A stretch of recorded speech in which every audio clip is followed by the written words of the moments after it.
Can you tell us a bit about how Miratech is approaching innovation, what the process is there, and sort of feedback loops? Yeah.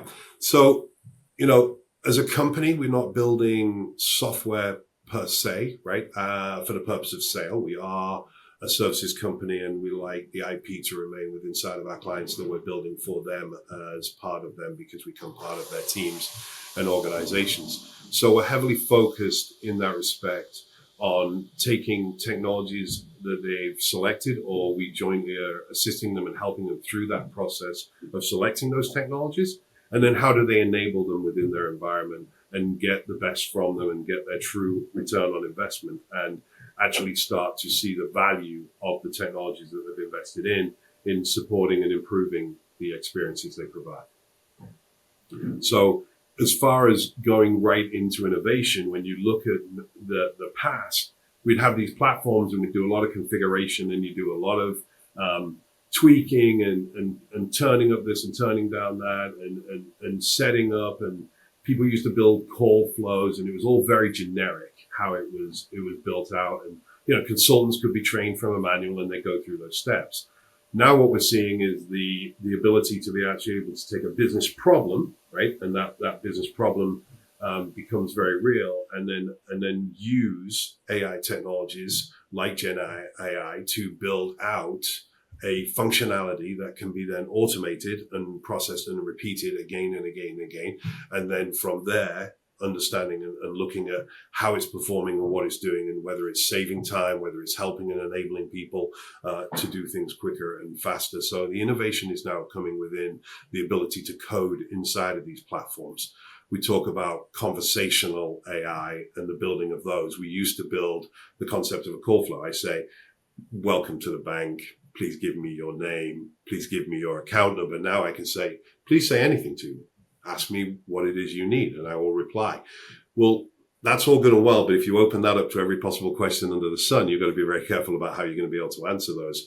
And so you've got to think through what it is you're asking and think through what it is that you want to give them the ability to achieve and how you want them to achieve that function. And then all of those then need to make requests, commands, and integration points to back-end systems. You could be pulling information and data from policy management systems, from CRM systems, from service desk systems, from personal information, and making sure that that's all protected and used. So it's not just I configure inside of this one platform and it all works fine. I'm thinking about the integration of multiple technologies talking to each other in the cloud and assuring that I get that positive experience and really a feeling of reality, right? That it's happening now and it's all real time and I need it now and I want an answer now. I think Amazon has done a great job in making sure that everybody wants something now, right? I can have it now and I want it now.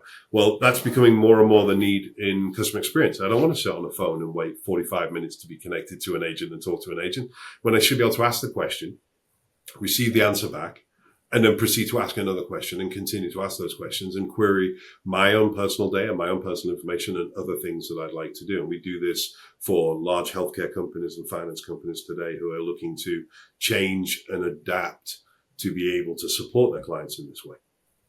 So you've touched on quite a lot of innovations there. Do you have a sense of what you see as the greatest opportunity in CX right now?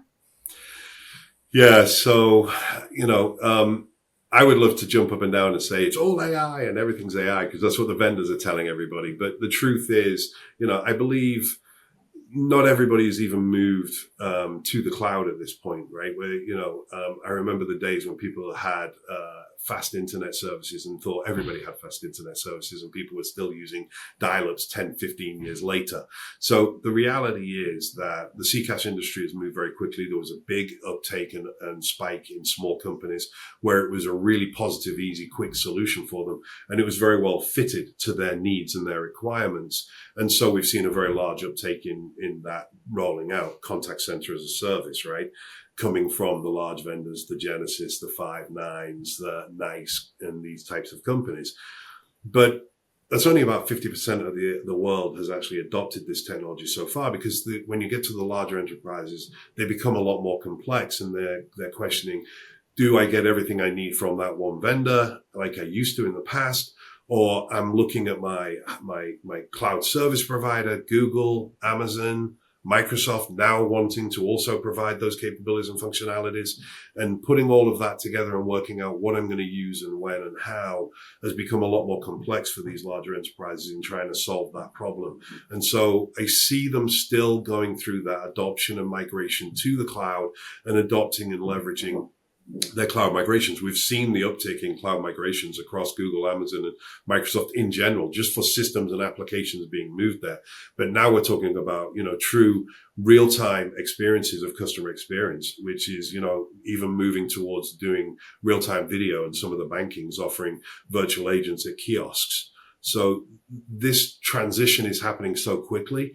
The adoption is difficult for them to consume it all and understand where they should go, who they should go with.